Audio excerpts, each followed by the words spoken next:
Eventually, this man's curiosity overcame him when a bear began to knock on his window every morning. But one day he chose to pursue it, and it brought him to tears. Andrew's room was filled with a loud tapping. He tried to lull himself back to sleep by rolling around on his bed and shrugging it off. Subsequently, there were 2 hard knocks and the sound of something striking his window's glass. Andrew slowly got out of bed, removing the comforter that was firmly draped over his body, and stood, bare feet stepping on the chilly wooden planks. He staggered to the window, his vision still hazy. However, he leaped back the length of the room and fell into his bed in terror as soon as it came into focus and he looked out the window. The enormous, frightful face of a bear was staring back at him through a 1/4-inch piece of glass. As if it were watching Andrew through a cage, its eyes were constantly fixed on him. As though it provided any protection at all, Andrew held his blanket closely around his chest.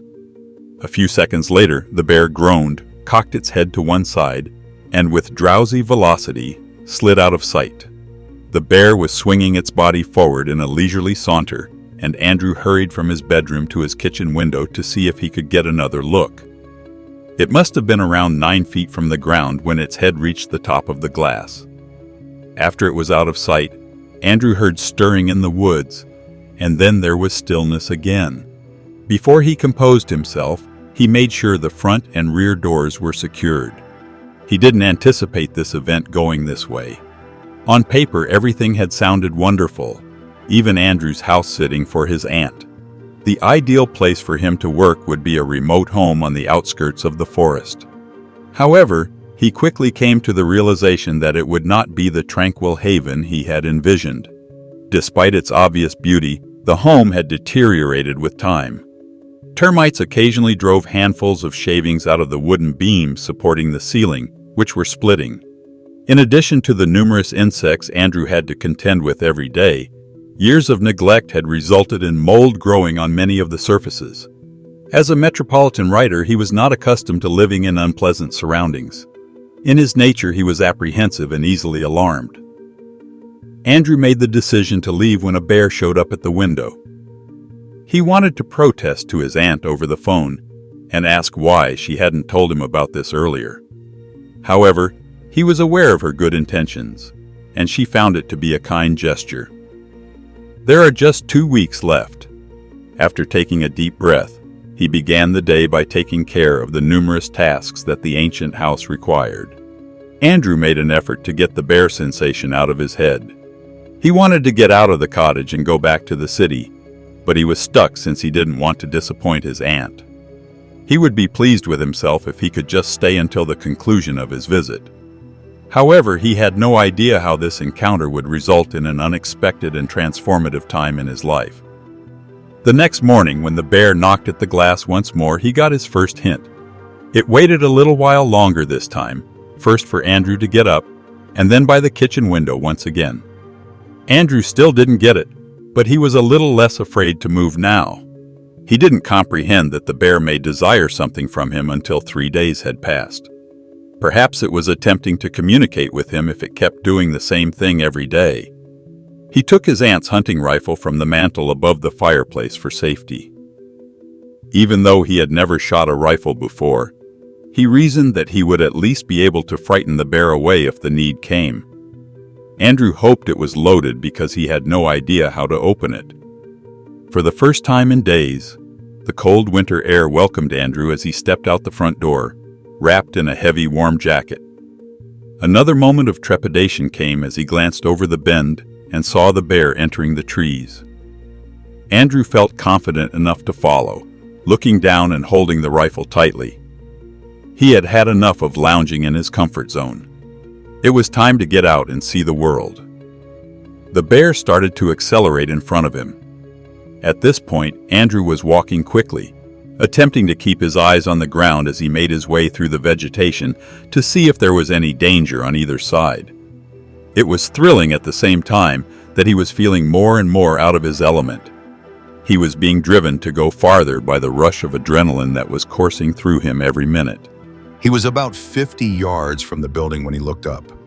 Like his aunt's, it was dilapidated and since it had not been maintained, the wooden roof had grown into a massive bird nest.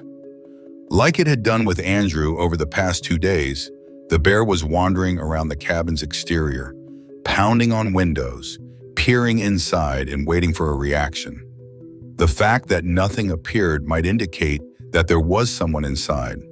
An ancient Land Rover with camping gear in the rear and so much dust that the paint was no longer visible was parked out front. On the rear was a crookedly hung number plate. The circumstance intrigued Andrew, who went to the cabin and knocked on the door. However, a sudden wave of worry struck him. If someone responded, he was at a loss for words. Would he tell them he came here on a bear's lead? It sounded absurd. Andrew was suddenly uncomfortably aware of who he was. To make things worse, Andrew had a pistol in his hand.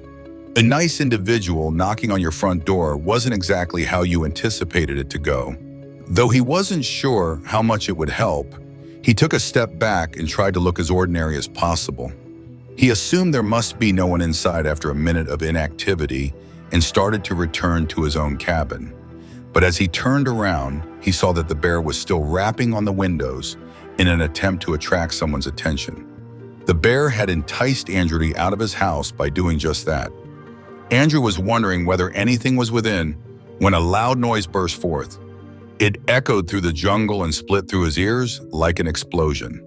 His overall weight moved and his arms were thrown to one side. He discovered a few seconds later that his finger had slipped, causing the pistol to unintentionally discharge. It flew out of Andrew's hands and into the grassy ground, where it rested as the chamber continued to smoke. He lowered his gaze to his hands. There was some charred gunpowder on his fingers and palms, and a splinter where it had fallen out of his hands was visible. Other than the shock, Andrew was proud of his battle scar. He started to feel like a cowboy, although his breathing was still labored. That is, until Andrew realized how foolish he had been when he looked up to see the bear jerking and twirling about in panic. He attempted to soothe it, but to no avail. It roared, gave a fierce shake of its head, and fled into the woods. Andrew had led him to the cabin and done all that labor, and in the shortest time, he had scared it away. Fortunately, the bullet had gone straight into the earth, and he could even see the hole it had made as it sank into the ground. The bear and Andrew were unharmed, but the gunfire caused the cabin to erupt in another sound. Andrew heard a sound. It started off as a whisper. It became a muted shout after that. Andrew recognized the distinct sound of a human being, and it appeared like they were in danger. In response, Andrew shouted that he was coming inside and that whoever was inside should not be concerned. He decided to assist and went back to the door. He kicked the outside of the wooden door, his large boots shaking the frame, not wanting to bust a window because it seemed less invasive to break the door. Andrew was able to stretch his arm through and open the lock from the inside when the majority of the front panel cracked on his second kick. He could hear the words, and the speaker was closer than before. A man was shouting for assistance. The cottage was much more dilapidated than his aunt's when Andrew walked in. Wooden fragments that had provided the building with essential support were scattered throughout the floor. With every step Andrew took, a trail of splintered wood ran up a curving staircase that groaned, leaving him to wonder whether it might fall at any minute. The ranting became more intense until Andrew arrived at a bedroom door and saw the man who had been yelling. It was an elderly man, maybe close to 60. Andrew could tell he was weatherproofed by his gray hair and scruffy beard, yet there was a desperate expression in his eyes. Andrew looked around the room and noticed that a large wardrobe had fallen, trapping the man to the ground. The days of lifting and wriggling were long gone. Parts of his leg were covered in blood, which indicated a severe and perhaps fatal injury. The man seems to have accepted his destiny after spending 3 days stranded there. They were long gone, but he had been eating a packet of peanuts, which were now crumpled up next to him. He was exhausted, hungry, and too feeble to react in any way, not even to the sight of another person. The man screamed in agony as Andrew rushed to remove the wardrobe from him. His release was going to need a more careful procedure. Gradually, Andrew started removing pieces of the closet. It was easy to strip since it was aged and ancient. The weight lightened somewhat with each piece of wood removed. When Andrew lifted it up in the air over his head, the man finally managed to squirm free. After emerging from behind the wardrobe, Andrew relaxed his muscles, yanking his arms away and allowing the item to fall to the ground. The sounds faded away, leaving just the sounds of pain. With a heavy sigh, the guy tried to stand for a moment before he fell. He had been laying down for so long that his leg muscles were practically lifeless. Just in time, Andrew grabbed him and placed him on the bed. It was evident from looking at his wounds that the man would require medical care. Andrew removed his shirt to tie it over the man's leg because the bleeding was not stopping. When Andrew asked him where his car's keys were, he pointed to the downstairs without providing any other details. After jumping down the rickety steps, Andrew started looking about, hurriedly opening drawers. His eyes began to well up with tears as he contemplated the likelihood that he was actually seeing someone die. He wiped his eyes, determined to prevent it from occurring. He reached into a drawer and seized a lanyard with the Land Rover emblem. "This must be the one," he reasoned. He inhaled deeply before launching himself back up the steps. He was able to gently carry the man down the steps by putting his arm around his shoulder. "Thank you," Andrew was almost certain the man murmured into his ear. They left via the front entrance a few minutes later. Andrew apologized for smashing the front door and lifted the man onto the back seat of the car, but his natural kindness overcame him. The man may rest and lie down there. However, the bear reappeared as Andrew approached the driver's side door, seemingly without warning. Now Andrew had to deal with it directly. He looked to the front yard, where the rifle was still on the ground where he had dropped it earlier, well out of reach. From this distance, he could see the long arc of its claws poised to strike, the scruffy hair pointing up over its head, and the fierce teeth hanging out of its lips. Its lips was oozing with ominous saliva. Andrew squinted his face in expectation, holding his hands up as if he were being robbed, unsure of what else to do. He was preparing for assault. To his amazement, however, the bear raised its own paws in imitation of him. The bear dropped its hands as Andrew did. It was playing, not trying to attack him. Although Andrew was relieved that the bear was not upset about the gunshot, now was no time to play. After saying farewell to the bear, Andrew had to get to the closest hospital. It took them an additional hour to get there and treat the man. Andrew waited patiently in the foyer for a guy who, until today, he was unaware even existed. An additional hour later, a doctor arrived to pick him up and take him to visit the patient, who had requested to see Andrew. The man identified himself at that point. He had been residing in the cabin for the past 10 years and went by Christopher. After thanking Andrew, he was able to finally explain what had transpired and why it would have been so unclear. The bear was the visitor that Christopher had been noticing at his property for the past 3 years. The bear that had knocked on Andrew's window a few days before. The cherry tree that Christopher had been growing in his affluent garden behind the cabin had caught its attention. Christopher would occasionally enter the backyard to see the bear with crimson splattered all over its face, since the tree had started to yield lovely red cherries. He initially believed it to be blood. Fearful that he might become the bear's next victim, he bolted the doors of his cabin behind him and fled back inside. He eventually discovered, however, that this bear was merely there to nibble on his cherries. Christopher started to accumulate cherries for the next winter. The bear would come get them in the morning after he left them in a box by his back door. This started to happen every day.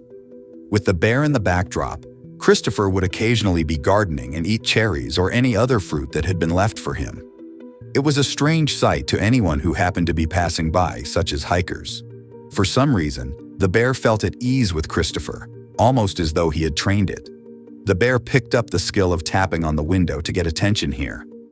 The bear would know how to get Christopher outside if he was inside napping or otherwise occupied. The bear must have fled to seek assistance when it heard him in agony one morning. Andrew's cabin was the nearest one it could locate. Furthermore, it took the bear 3 tries before it was able to capture his interest. Andrew was taken aback. If he hadn't been there to witness it, he wouldn't have believed it, yet everything appeared to fit together. The bear had knocked on his window 3 times in a row, demanding his attention, and it was clear that this had directed him to Christopher's cabin. That day, Andrew departed feeling both inspired and perplexed. When Andrew thought back on his ordeal, he felt that he had done something quite brave. Andrew's attitude had entirely altered by the time his aunt came back the next week. Getting up early, cutting wood for the stove, and tending to the little garden were all routines he had grown to appreciate in the cabin.